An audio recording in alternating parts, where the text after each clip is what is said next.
Hey there, everybody. Welcome to another episode of Classic Gaming Brothers. I'm Seth.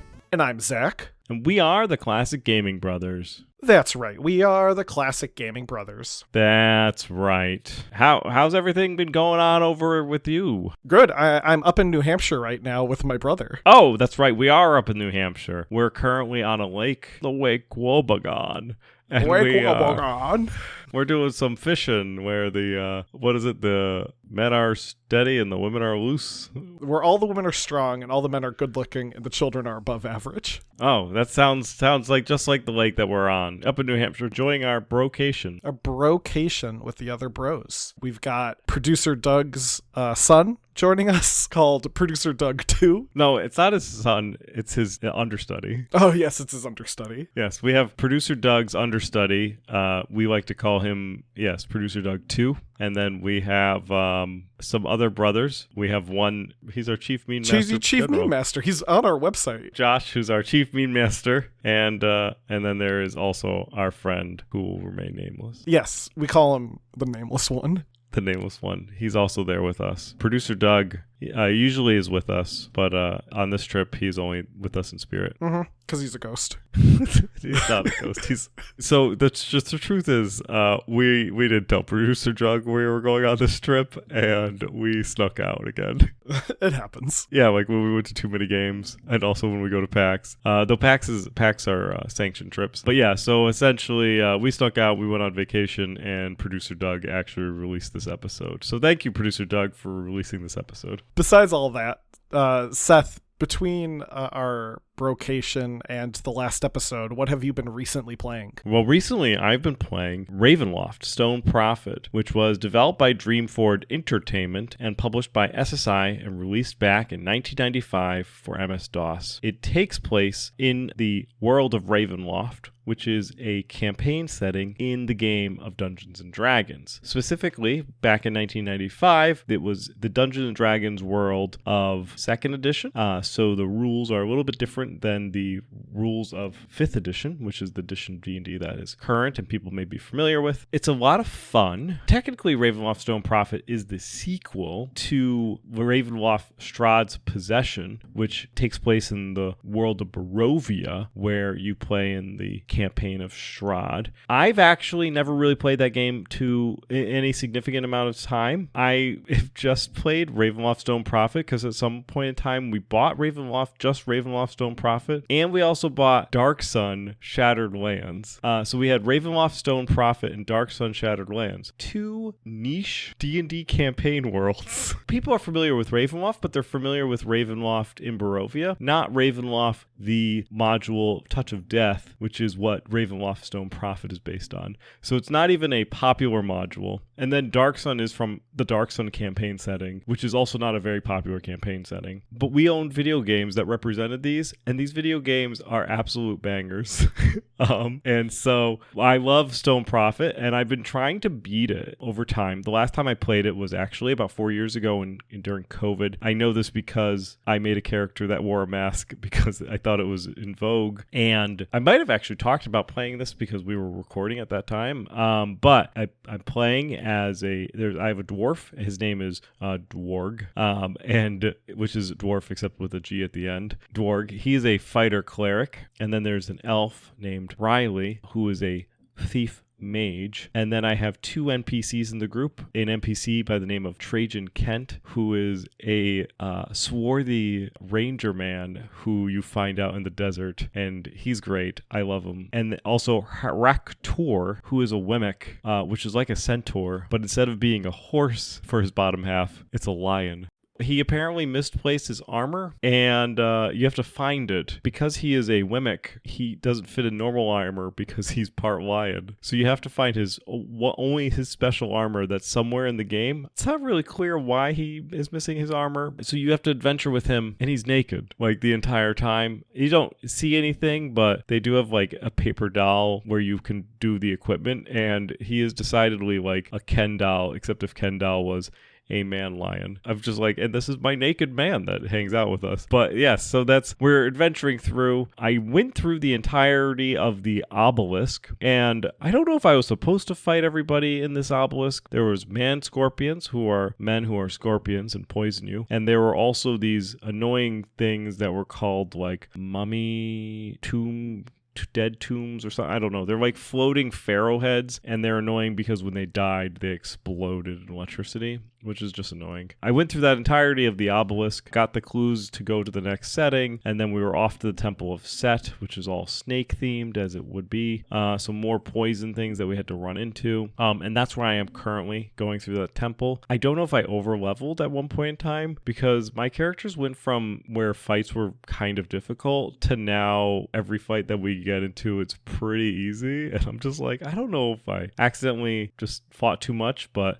regardless, it's been pretty good. It's been pretty fun. I'm glad that I'm kind of getting to I spent a lot of time in the obelisk, and I'm glad that that dungeon is finally over. And I'm excited to actually find this Wemmick dude's armor because like I'm tired of him being naked. Yeah, it's a fun adventure. It's first person, and it takes place in a D&D world, and it kind of reminds me of it's very similar to the game, I think it's Grimlock, which is a dungeon explorer. It's very similar in that style where you like kind of first person look around and engage with bad guys by clicking on them and stuff like that. I always have a lot of fun, so that's the game that I've recently been playing. Zach, what about you? Yes, Seth. What have you recently been playing? Seth, recently I've been playing Dune Awakening, released in 2025 by Funcom. Dune Awakening is a recently released multiplayer action survival game inspired and based on the story of Dune, the book by Frank Herbert, and more specifically, this game takes a lot of the aesthetic from the movies that recently came out by Denis Villeneuve, Dune and Dune Part 2. Now, I would say this game is set in the same universe as Dune, but that would be inaccurate. In fact, the opening cinematic of the game specifically tells you that it is set in an alternate universe where Paul Muad'Dib Atreides is never born, Lady Jessica, Paul's mother, gives birth to a daughter, and Lady Jessica becomes a truthsayer and is able to learn of the plot to assassinate Duke Leto before the Battle of Arrakeen, thus keeping Leto alive and allowing the Battle of Arrakeen to fall to the side of the Atreides, not the Harkonnens, and thus the balance of the planet of Arrakis or Dune becomes a bit different. House Harkonnen and House Atreides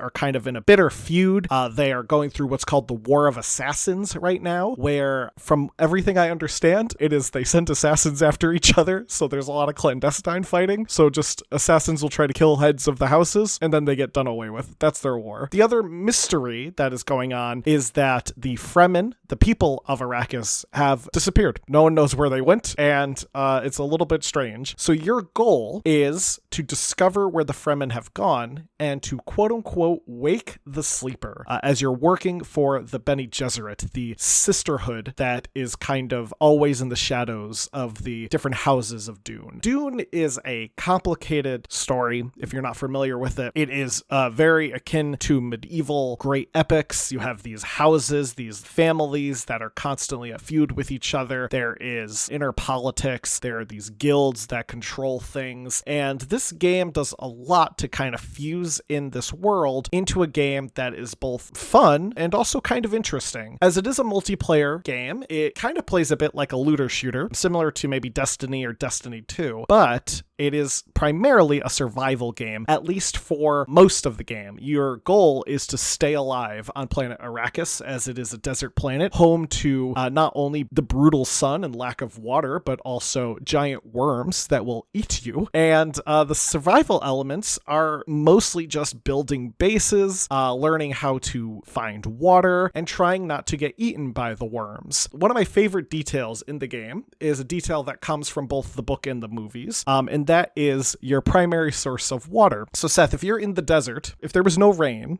right? If it Yes. never rains and there's no pockets of water to be found, no oases, where would you find water? I would be a moisture farmer like Uncle Owen and Aunt Beru. So the way that you farm moisture in Dune is from people, because one of the first tools you build is a needle that you drain people's blood, and then you take the water out of their blood and drink it. In fact, the guy who gives you a guide tells you could technically drink the water from the blood bag, like just by drinking the blood, but you don't want to do that because that's gross. It is gross. It's an interesting game.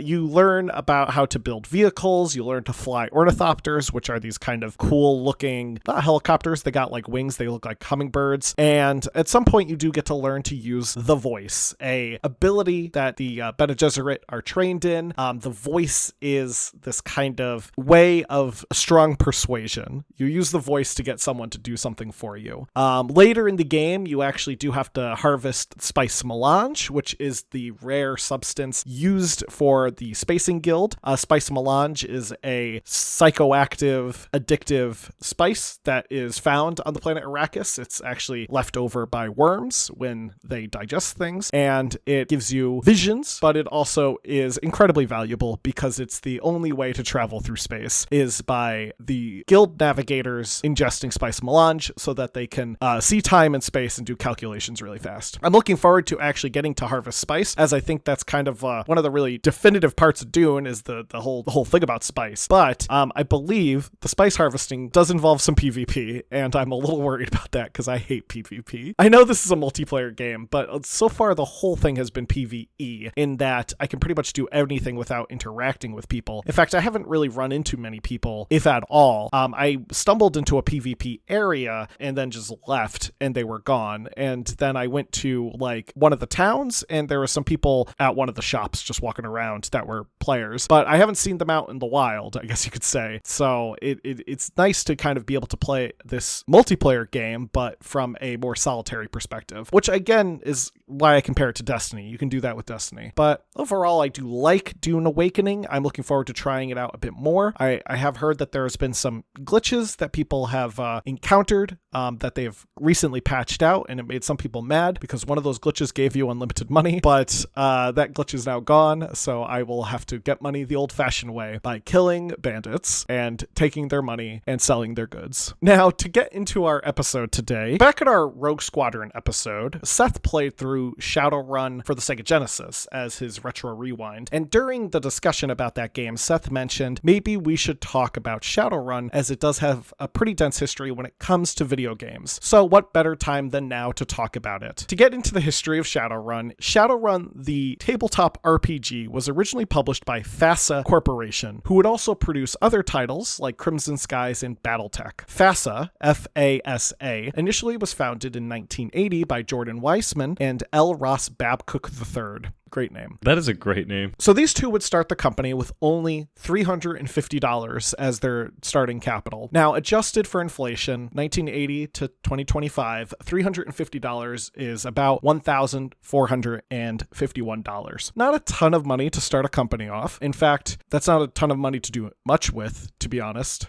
except to maybe cover you like for part of a month, depending on your living situation. But they started the company with this money and would go on to start putting out games. L. Ross Babcock III and Jordan Weissman met each other at the United States Merchant Marine Academy, where they had got to know each other due to their interest in gaming and meeting through the gaming community. They chose the name FASA for the company because it is an acronym for Fredonia Aeronautics and Space Administration, a reference to the 1933 film Duck Soup by the Marx Brothers, which takes place in the fictional Fredonia. Some of FASA's earliest titles would be Star Trek the Role-Playing Game in 1982, Star Trek Starship Tactical Combat Simulator in 1984, and Doctor Who the Role-Playing Game in 1985, which for a company that started out with only about $350 in their pocket, getting like a huge IP like Star Trek, which arguably wasn't as big as it would become. I mean, this is 1980 Star Trek, but still, Star Trek was decently sized. I feel like that was probably a pretty good get for them as a starting RPG to put out. In 1985, 1985, Jordan Weissman's father, Mort Weissman, joined the company. He brought in some money from the sale of his publishing business, Swallow Press, and was able to help grow the company and start churning out more books and miniatures. These miniatures would be used for their board games, like their 1984 game Battle Droids, which was retitled in 1985 to Battletech. Which is a very popular game. Yeah, Battletech is very popular. Yes, it's very, very popular. I think it's very popular in the miniature gaming world, and it's also got a couple of video games in its own right. They're like one of those other miniature games. Beyond like I think very popular Warhammer was like comes to mind as like the very popular game, but BattleTech is not as popular as Warhammer, but still up there in scale. Yeah, but BattleTech also does have a pretty, like Shadowrun would have a kind of deep, like a lot of novels and stuff based in it. So would BattleTech, which would have like over 100 novels and one television show produced by Saban. Yeah, of course. Now, FASA would acquire the manufacturer Ralpartha, who were a US-based miniature producer, and this allowed them to kind of churn out miniatures for these board games. The company would also somewhat become divided. Mort Weissman would focus on putting out the physical games, while Jordan Weissman and L. Ross Babcock kind of started to come up with ideas for desktop computer titles. The original Shadowrun book would first be published in 1989. The core rulebook, in both soft and hardcover, would be published along with a GM screen, a book called Sprawl Sites, which featured location information, and another book called Street Samurai Catalog, which featured weapon rules. The game takes place in the year of 2050, though later editions would move the date to 2087, and it is set in an alternate timeline than our own, where fantasy elements have kind of just suddenly emerged. Some humans mutated and became orcs and trolls, while other humans became elves, dwarves, and other magical creatures. Magic is real in the Shadowrun universe. In fact, there is a strong Native American presence where Native American tribes have formed a federation and have control over powerful spirits associated with their rituals. There also was, from my understanding, some changes to the lore between versions of Shadowrun, like version 1 through the current version they're on now, because the very original lore was a wee bit of cultural appropriation for Native American beliefs and practices, so they kind of became a bit more generic in terms of that sort of reference without referencing like specific cultural things. Most of the original run of the game is set in Seattle. That's kind of the main world, though obviously you can set your game wherever you want in the world. It's just the original like campaigns and stuff were based in Seattle, which is a city-state enclave controlled by the United States government. Some interesting facts about Ralpartha being one of the actually older miniature games companies back in 1975. They would actually end up going to be purchased in 2000 by WizKids, which also included, because WizKids bought FASA in 2001, it also included the licenses for Shadowrun and BattleTech, and so WizKids could then produce Shadowrun and BattleTech miniatures, which they did under the pseudo Ralpartha brand. They did sell the publishing rights, because WizKids doesn't do books, but along with the fantasy elements in Shadowrun, the game also had a strong cyberpunk aesthetic. In the lore of the game, there was an event called the Computer Crash of 2029, which we're fastly getting to, which led to the development of a worldwide network that connects via neural interface called the Matrix. So they developed the Matrix before the Matrix developed the Matrix. Maybe the people who created the Matrix were fans of Shadowrun. Yeah, I wouldn't be surprised if the Wachowski sisters were fans of Shadowrun. They're both kind of nerds. Within Shadowrun, cyberware is a commonplace. Corporations have private armies, and organized crime is rampant. A very cyberpunk-esque aesthetic, as we mentioned, but it's layered in with fantasy, which is what makes Shadowrun different than playing, say, cyberpunk. If you were like, I want to play a dystopia game, if you want to be realistic and serious in your game, then you can play cyberpunk. If you want to have elves and dragons and also have blades coming out of your arm, then you can play Shadowrun. On top of all of the cyberware being commonplace and corporations having private armies, there is also a virus called the human meta-human vampiric virus, which can turn people into creatures without sentience, such as banshees, vampires, ghouls, and other creatures. That's how they layer the fantasy in there. The game uses a D6 system, with characters being skill-based as opposed to other tabletop systems where they are class-based. So instead of a class, you have an archetype of a character. Characters with higher skill points not only are better at succeeding on rolls, but also allows them to do higher damage damage using proficiency bonuses. Characters are powered through essences, which each PC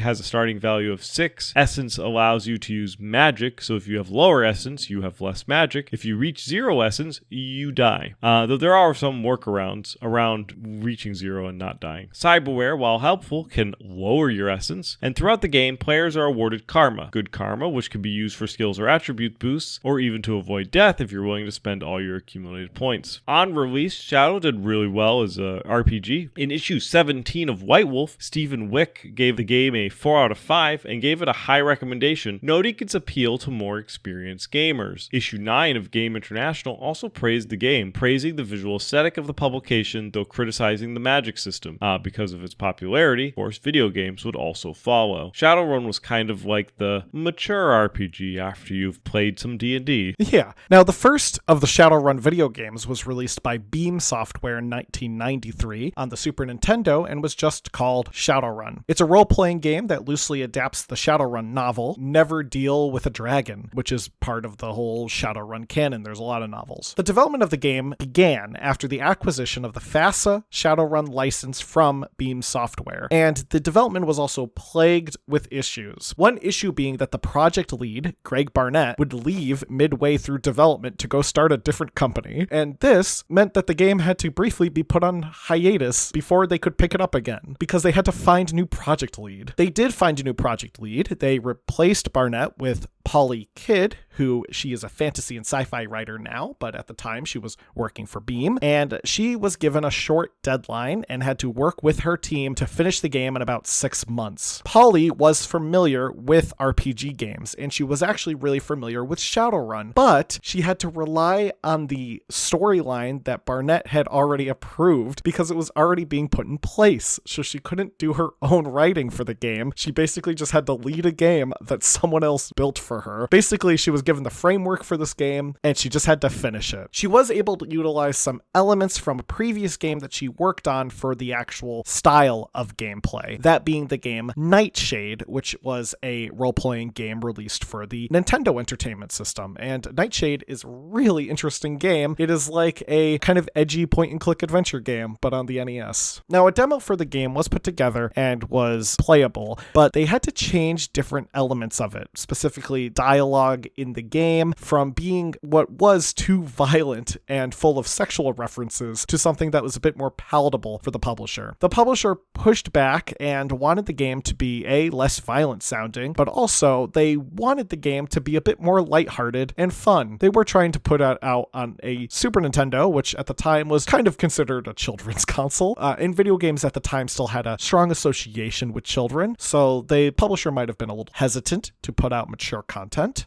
This would frustrate Polly and her team, with her saying that, quote unquote, good games were being crushed down by a wave of managerial bull. It was no longer a creative partnership in any way. It was us and them. She tried her best to keep management away from the rest of her team. In fact, reportedly, she would have them skip meetings, like with HR and such, to focus on just working on the game.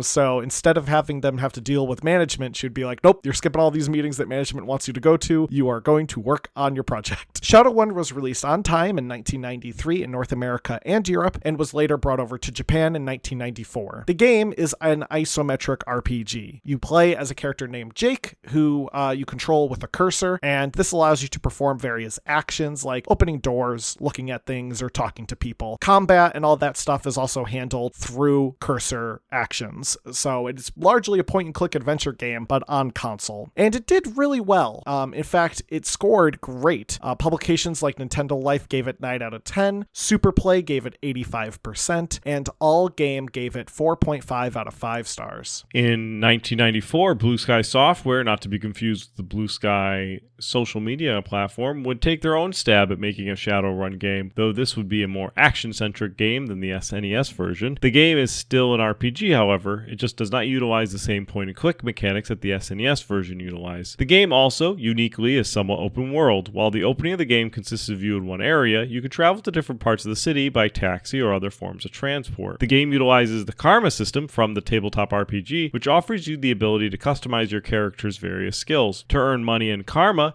you take jobs from Mr. Johnson's, the Shadowrun term for fixers who provide illegal jobs to Shadowrunners. Your character, Joshua, can choose to either be a Decker, a person who could directly interface with the cyberdeck and access the Matrix, a Samurai, a Shadowrunner who specializes in martial arts or combat, or a Gator Shaman, a magic user similar to a mage or a priest, but involves gators. The Gator Shaman is the only type that can use magic in the game, but getting cyberware will prevent you from using magic. In the later game, you can join different gangs, specifically either the Mafia or the Yakuza. You can also encounter other gangs like the Halloweeners, the I-Fivers, and the Orcs. The gameplay changes up when you access the Matrix, with the game transforming to a third-person 3D-esque world, and the character takes on a persona to navigate the network and looks like the Silver Surfer. The Genesis game received some mixed reviews on release, largely due to the sound effects and graphics. GamePro called the graphics muddy and criticized the control system. In contrast, Electronic Gaming Monthly called the game engrossing and complimented the different areas to explore. I prefer the Sega Genesis game versus the SNES game. That's just me. I think it plays better on a console. You mean with like a controller? Because the other one's on the console too. No. I think the game plays better being on a console versus the other one does not play as well being on a console. I think they made the game more suited for the console, where the other company I feel like made a good game, but they would have made the same game on the PC. Yeah, that makes sense. Now, a third game, also called Shadowrun, was released exclusively in Japan in 1996 for the Sega CD. It was developed by the company Compile, and this uses turn-based mechanics and a dice system. In fact, when you do an action, dice will literally appear on the screen and determine results in-game. And I just imagine it like Monopoly for the Sega Genesis, where the hand comes in and shakes it and goes and just drops the dice. I don't think that's how it works, but that's how I picture it. It's just a giant floating hand drops dice on the screen. The game also has a manga aesthetic, as it was based on the Shadowrun manga that was being published at the same time, and this game would never be released outside of Japan. By 1998, FASA Interactive, which was the kind of gaming branch of FASA, had put out their first video game, Mech Commander, a real-time tactics game based on the BattleTech/Mech Warrior IP. They would release a handful of other games, primarily based on this Mech Warrior IP. In fact, they put out Mech Warrior 4 until 2007, when they released Shadowrun for Windows and Xbox 360. This version of Shadowrun, released in 2007, is a new twist on the game, as it is not an RPG. It is in fact a first-person multiplayer shooter that was inspired by Counter-Strike. It would not contain a single-player campaign. It is a solely multiplayer experience where you compete in deathmatch, and there is a buying system similar to Counter-Strike, where you get points via how well you do in the deathmatch, and you have to buy like weapons and upgrades and stuff, similar to how you see it in Counter-Strike. On release, the game got pretty mixed reviews. People criticized the fact that it was $60 at the time, which in today's money is $95, and it had no campaign. So you're paying $60 or $95 today for a game that was just multiplayer. AV Club would give the game a C+, IGN gave it a 6.8 out of 10, and GameSpot gave it a 6.9 out of 10. The game sold about 162,000 units in North America by July of 2007, so it sold okay, not amazing. And just as a fun quick aside, this version of Shadowrun, the 2007 version, was used for the creation of the 4-episode machinima 1-800-MAGIC by Rooster Teeth. Oh, that's fun. FASA would make another Shadowrun. In fact, they wouldn't make much else, as they would defunct in 2007. As a brief jump back to the history of the company, in 2001, FASA Corporation, who developed the tabletop game, had gone defunct and sold BattleTech and Shadowrun tabletop RPGs to WizKids, as we talked about a little bit earlier in the episode. FASA Interactive, who would be renamed FASA Studios, would go on to get purchased by Microsoft. And in 2007, Microsoft would just close the studio, and all but 2 of the employees would be laid off. The remaining 2 employees acted as the community manager and technical support manager, and would provide support for all the games that still had active gamers. That is horrible. It's almost like Microsoft pulled a Heaven's Gate, and they got rid of everybody except for the people to stay behind. To manage the website. That same year, Jordan Weissman would go and start the company Smith & Tinker, and would acquire the rights to produce FASA games.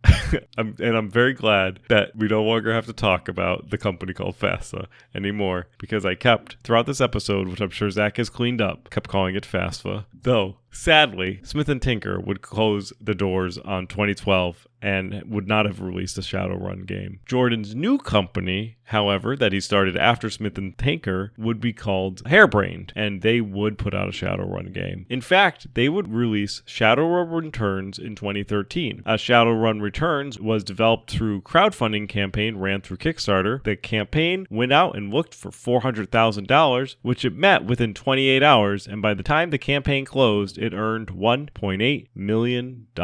I've played all the new Shadowruns. I'm pretty sure I really like Hong Kong the best. That's the newest one. Oh, no. Maybe Dragonfall. One of them is really, really good. They're all pretty good if you like Shadowrun, but one's really, really good. A Shadowrun Returns, the game takes a lot of cues from the SNES version, including the isometric graphics. The music would also be composed by Marshall Parker and Sam Powell, who did the music for the SNES and Genesis versions of the game. And as part of the Kickstarter campaign, Jordan Weissman also included a storyline that tied in both the Sega Genesis and SNES versions of Shadowrun into the new game. Like most RPGs, you start the game by generating a character. You choose your gender, one of the 5 races available, which are human, elf, orc, dwarf, or troll, and you can choose 6 different preset archetypes. There is the street samurai, which we've already talked about samurais earlier. There are mages, they do magic. There are deckers, there are shamans. There's another archetype called the physical adepts. These are monks that have magical enhancements, and there are the riggers, which are people that can control drones. You gain karma throughout the game to build on your character. Now, unlike in some RPGs, where character classes dictate how your character plays, all the archetype does is just tell the game what equipment your character starts with. All of the abilities that you learn can be learned by any character type, which I think is pretty cool, and I think that's something that some other games I've seen do, but I do know that like D&D specifically has like restrictions on what a class can do and what a class can't do. Now, Shadowrun Returns would release in 2013 for Steam, OS X, iOS, Android, and Linux. It did well on release. IGN gave it a 7.3 out of 10. Polygon gave it a 7 out of 10. And Game Informer would give it an 8.5 out of 10. An expansion pack called Dragonfall would release in 2014. And this expansion pack would be turned into a standalone title called Shadowrun Dragonfall Director's Cut. A new game, Shadowrun Hong Kong, would also be announced via Kickstarter in January of 2015 with a goal of $100,000. It would smash this goal, and by the end of the following month, they had $1.2 million. And that would release in August of 2015. Shadowrun Returns, Dragonfall, and Hong Kong would all be included in the Shadowrun trilogy, which released for the Switch, PS4, PS5, Xbox One, Xbox Series XS, etc., all in 2022. And that's pretty much it for the Shadowrun games. There's one exception. There was a turn-based tactical game that was run via a publisher called Nordic Games, which was called Shadowrun Chronicles Boston Lockdown, and that's just one I forgot to include in the notes. But beyond that's it for the Shadowrun games. I do like that there are, in fact, 4 games that have the same name. Shadowrun 1993, Shadowrun 1994, Shadowrun 1996, and Shadowrun 2007. Yeah, they're all very different, too. They are. One of those is a first-person shooter. So it's definitely Dragonfall that I really liked the best. I played it when it was an expansion pack and not a standalone, because in the Shadowrun Returns, I have like 35 hours played, and I think a majority of that is Dragonfall. They did add some stuff back to the director's cut of Dragonfall. I haven't played the standalone Dragonfall game yet, but I imagine it's very similar to the expansion that I beat, so I don't know if I'm going to play through it immediately. I do also want to mention that Harebrained Schemes also released a game that was also kickstarted,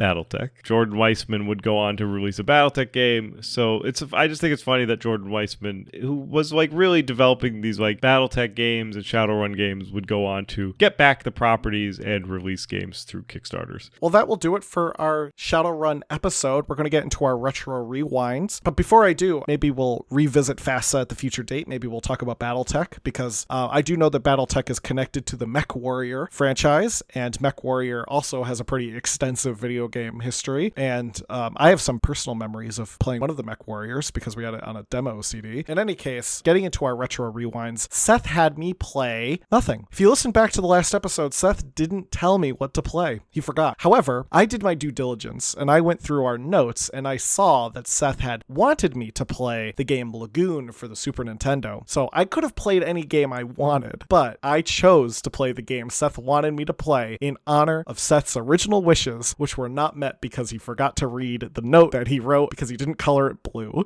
So I played Lagoon, and I hated it. I thought it was a really bad game. I could have played any game I wanted, and I chose to play I've seen referred to as the worst role-playing game on the SNES. I'm glad. It's an action role-playing game developed by the company Zoom, originally on the Sharp X68000, but was ported to the Super Nintendo by Kemco in 1991. Not only did I find the music to be repetitive and grating, I just found the entire opening sequence of the game to be a slog. So I'm going to put you in my shoes and walk you through it. The game starts with a little description of the events, and your character is told they need to speak to the mayor. You're not really told where the mayor is, you just need to speak to the mayor. So I walked to a building that wasn't really identified, but it looked big, so I assumed, this must be where the mayor is. This was in fact a church, which is fine. So I walked up to the cleric and I talked to him, and he just complimented me. He said I was a very strong looking boy. So I left the church and I walked a little further south. I ended up in a restaurant by accident, and then I found another nondescript large building, and I entered that, and a woman asked me if I came to speak to the mayor, and she said, the mayor's not here. He's gone to the church. So I had to backtrack to the church that I was just at, where now the mayor was there, standing next to the cleric, when he wasn't there before. And I said, "Hello, mayor." And the mayor says,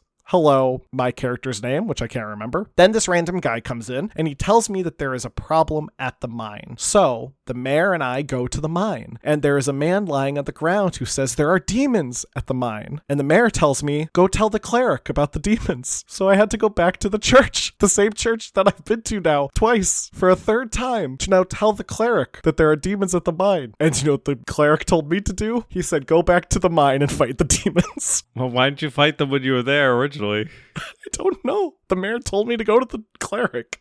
So then I had to go back to the mines to stop the demons. But before I could fight the demons, I was told I needed a sword. So I had to go back to the town. And now I had to go find a sword. So I went to a store, and they said I didn't have enough money to buy a sword. And then I gave up because I didn't know where to go. And I got stressed. It was just back and forth and back and forth and back and forth. And it just felt like an unnecessary slog to just get to the first sequence of the game where you're supposed to fight the monsters that you're like, every game starts you off and stuff like this. And I just thought about the Secret of Mana, which has an opening that sets up who your character is, but immediately gives you a sword so you can fight things, and just how much I would rather have played Secret of Mana. Does Lagoon hold up? I don't think so. I don't think it holds up. And I don't think, from what I can tell, no one thinks it holds up. Next week, Seth, I want you to play Bahamut Lagoon, which is also a game for the Super Nintendo and is unrelated to this game. I just picture like Bahamut, the dragon from Dungeons and Dragons, in the lagoon. But yes, I will play that. Zach had me play Paladin's Quest for the SNES, which was developed by Copia Systems and released back in 1992 in Japan and in 93 in the US. Paladin's Quest is a utopian sci-fi RPG game. It's very similar to other RPGs at the time, like Dragon Quest. The game has a nice, colorful aesthetic, but it doesn't really have the depth and detail the same way that games like Final Fantasy II and Final Fantasy III hold up. Overall, it's a fun game. It holds up in its own right, but really misses the mark of some of the other RPG of those games, meaning that if you want to play an RPG on the SNES, there are better games than Paladin's Quest that you can play. If you end up playing Paladin's Quest because you are in a jail and the only thing you have is Paladin's Quest to play, you won't be bored or sad because it's an okay game, but it's just not square good. So yes, I think that the game does it hold up, and could you play it today and will it make you be like Zach and throw your controller at the wall? Yeah, I think think it holds up in that regards. Are there better RPGs on the SNES that you should play before you play Paladin's Quest? 100%. But, you won't be mad if you play it if you're trying to beat all the RPGs on the SNES, which I'm sure somebody has done. Next week, Zach, you can play Dune, but this time for the MS-DOS. Great, I will. Well, thank you everyone for joining us for this episode. If you have any thoughts about the Shadowrun games, the Shadowrun tabletop, the books, the manga that came out in Japan, any of the games that came out, let us know. You can email us at classicgamingbrothers@gmail.com. We're available wherever podcasts can be found, be it Podbean, iTunes, or iHeartRadio. We're also available on different social medias. Look us up, Classic Gaming Brothers or CG Brothers Pod. We're available on YouTube, and we're also available on Twitch. Look us up there, Classic Gaming Brothers, and you can find us at www.classicgamingbrothers.com. Seth, am I forgetting anything? Don't play games like my brother. And don't play games like my brother. I've been Seth. And I've been Zach. And we've been the Classic Gaming Brothers. That's right. That's right.